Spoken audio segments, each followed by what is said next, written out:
बच्चों, ट्वेल्थ वालों, ये आपका अब जो है लास्ट चैप्टर चल रहा है। इस लास्ट चैप्टर के बाद आपका कार्यक्रम पूर्ण हो जाएगा। फिजिक्स का जो सारी थ्योरी वो आपकी समाप्त हो जाएगी और ये आपकी लास्ट चैप्टर चल रहा है। लास्ट चैप्टर के बाद आपका फिर रिवीजन स्टार्ट होगा। वैसे क्लास में रिवीजन चल रहा है, लेकिन ऑनलाइन आपको हम पढ़ा के भेज रहे हैं। अब इसमें पहला पॉइंट देखेंगे, इस लेसन नंबर 26, ऊर्जा बैंड। प्रत्येक परमाणु के बीच अन्योन्य क्रिया होती है और जिसके कारण उनके ऊर्जा स्तरों में विक्षोभ उत्पन्न हो जाता है और प्रत्येक ऊर्जा स्तर के अनेक उपरूपों में ऊर्जा स्तरों में व्यक्त हो जाता है और ये बैंड के रूप में लेते हैं, जिन्हें हम ऊर्जा बैंड कहते हैं। तो हम ये कह सकते हैं कि ऊर्जा बैंड, भाई जो हमारे पदार्थ होते हैं किससे बने होते हैं? पदार्थ परमाणु से मिलकर बना होता है, या हम कहते हैं पदार्थ जो छोटे छोटे कणों से मिलकर बनाता है, इन कणों को परमाणु कहते हैं। परमाणु से मिलकर अणु बनते हैं, अणुओं से पदार्थ बनते हैं। तो इनके बीच अन्योन्य क्रियाएँ होती हैं। अन्योन्य क्रियाओं के कारण उसमें ऊर्जा स्तर होते हैं। ऊर्जा स्तरों में विक्षोभ होता है। उच्च ऊर्जा में स्तर होने से उनके अनेक छोटे छोटे ऊर्जा स्तरों में व्यक्त हो जाता है, जिसे हम उप ऊर्जा स्तर कहते हैं। और उप ऊर्जा स्तरों के रूप में जो हमारे परास बनती है उसे हम ऊर्जा बैंड कहते हैं। तो इसका मतलब ये हो गया कि ऊर्जा बैंड के बारे में हम संक्षेप में ऐसे बता सकते हैं कि प्रत्येक पदार्थ के बीच अन्योन्य क्रिया होती है। कोई पदार्थ है, आप किसी प्रकार का पदार्थ ले लेंगे, सभी में अणु परमाणु होते हैं। परमाणु क्रियाशील होते हैं और वो कभी शांत नहीं बैठते और उनके बीच अन्योन्य क्रियाएँ चलती रहती हैं, जिनके कारण उनके ऊर्जा स्तरों में विक्षोभ उत्पन्न हो जाता है। जब वो अन्योन्य क्रिया करते हैं तो अन्योन्य क्रिया करने से उनके ऊर्जा स्तरों में विक्षोभ उत्पन्न हो जाता है और प्रत्येक ऊर्जा स्तर अनेक उप ऊर्जा स्तरों में व्यक्त हो जाते हैं और ये एक ऊर्जा बैंड के रूप में होते हैं या लेते हैं और एक बैंड का रूप धारण कर लेते हैं और जिन्हें हम जो है ऊर्जा बैंड कहते हैं। तो इसका मतलब यही हो गया कि पदार्थ में परमाणु होते हैं, परमाणु में अन्योन्य क्रिया होती है, अन्योन्य क्रियाओं से ऊर्जा स्तरों में विक्षोभ होता है, ऊर्जा स्तरों के विक्षोभ से अनेक छोटे छोटे ऊर्जा स्तर बनते हैं और अनेक छोटे छोटे ऊर्जा स्तर वो बैंड का रूप धारण कर लेते हैं और जब वो बैंड का रूप धारण कर लेते हैं तो उन्हें हम ऊर्जा बैंड कहते हैं। ठीक है, तो इस तरीके से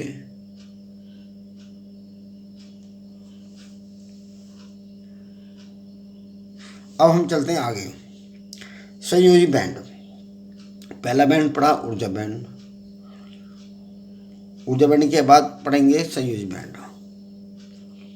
ऐसे ऊर्जा बैंड हैं जिसमें संयोजी इलेक्ट्रॉनों के ऊर्जा स्तर में उपस्थित होते हैं और संयोजी इलेक्ट्रॉन संयोजी बैंड बनते हैं और संयोजी बैंड कहते हैं। ऐसे ऊर्जा बैंड जिनमें संयोजी इलेक्ट्रॉन ऊर्जा स्तर में उपस्थित रहते हैं।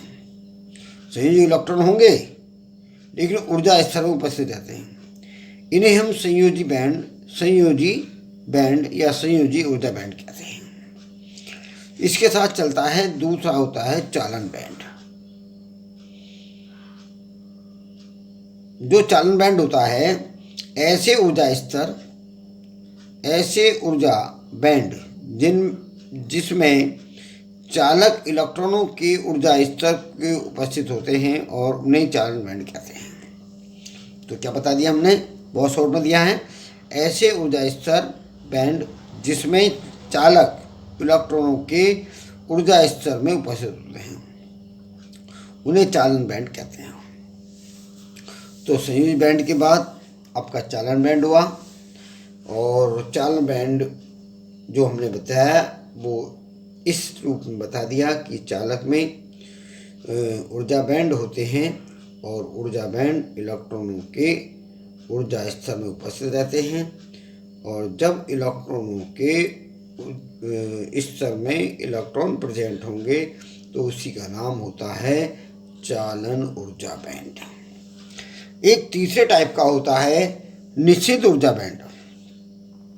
जो हमारे संयोजी ऊर्जा बैंड होते हैं और चालन ऊर्जा बैंड होते हैं, उनके बीच रिक्त स्थान नहीं रहता, इसे हम निश्चित बैंड कहते हैं। जो हमारे संयोजी बैंड और चालन बैंड के बीच एक रिक्त स्थान में कोई भी इलेक्ट्रॉन उपस्थित नहीं होता। जब उसके बीच में कोई भी इलेक्ट्रॉन उपस्थित नहीं है तो उसका हमने नाम दिया, इसमें तो नाम देना चाहिए, तुमने नाम दिया निश्चित ऊर्जा बैंड। तो निश्चित ऊर्जा बैंड जो होते हैं उनमें कोई भी इलेक्ट्रॉन नहीं होता। सही, एक तो ऊर्जा बैंड बता दिए हमने, और ऊर्जा बैंड की परिभाषा के बाद संयोजी बैंड बता दिए। संयोजी बैंड में क्या होते हैं? संयोजी इलेक्ट्रॉन ऊर्जा स्तरों में उपस्थित होते हैं, इसलिए उन्हें संयोजी बैंड कहते हैं। और चालन बैंड में क्या है? ऐसे ऊर्जा बैंड जिसमें चालक के इलेक्ट्रॉन ऊर्जा स्तर में उपस्थित होते हैं और उन्हें हम चालन बैंड कहते हैं। चालक के ऊर्जा स्तर में जो इलेक्ट्रॉन प्रेजेंट होंगे उनको हम चालन बैंड कहते हैं।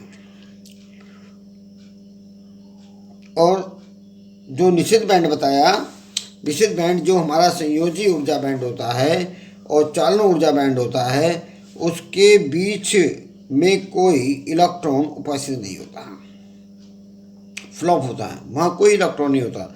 ऐसे निश्चित ऊर्जा बैंड को हम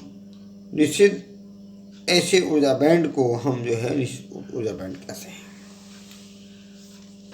क्यों? संयोजी ऊर्जा बैंड, चालन ऊर्जा बैंड के बीच रिक्त स्थान होता है, उसमें कोई इलेक्ट्रॉन उपस्थित नहीं रहता। जो उसमें कोई इलेक्ट्रॉन ही नहीं होता, बिल्कुल खाली पड़ा रहता है, इसलिए उसका नाम रखा गया निश्चित ऊर्जा बैंड। और निश्चित ऊर्जा बैंड, ये आपको 3 तरह के बैंड मैंने सिखाए। ऊर्जा बैंड किसे कहते हैं? ऊर्जा बैंड कितने प्रकार के होते हैं? ऊर्जा बैंड हमारे 3 प्रकार के होते हैं, संयोजी बैंड, चालन बैंड और निश्चित ऊर्जा बैंड। ये निश्चित चालन ऊर्जा बैंड है, ये संयोजी ऊर्जा बैंड है। तो इन बैंडों में जो लास्ट में बताया हमने निश्चित ऊर्जा बैंड होता है। तो इसमें जो है आप ये समझना कि जो हमारा सेंटर होता है, सेंटर में हमारे संयोजी बैंड होते हैं, उसके आगे तरफ चालन बैंड होते हैं, और जहाँ ना चालन बैंड होते हैं ना ऊर्जा बैंड होते हैं, लेकिन उनके पास अधिकतम ऊर्जा होती है, इसलिए उन्हें निश्चित ऊर्जा बैंड भी कहते हैं। और ये ज़्यादातर खजांची, ताले, चाय वाले ही इसका उपयोग करते हैं, और इसे आप अच्छी तरह तैयार करना है। ये आपका कंप्लीट हुआ और इसके बाद आपका लिस्ट स्टार्ट होगा। इसे आपको याद करके आना है, क्योंकि ये पूरा चैप्टर जो है आपका एक एक टॉपिक करके समझाना, क्योंकि थ्योरेटिकल पोर्शन सारा ये, और थ्योरेटिकल पोर्शन को एक एक करके अच्छी तरह समझाना पड़ता है, जिससे वो भली भांति अच्छी तरह से याद हो जाए। ओके।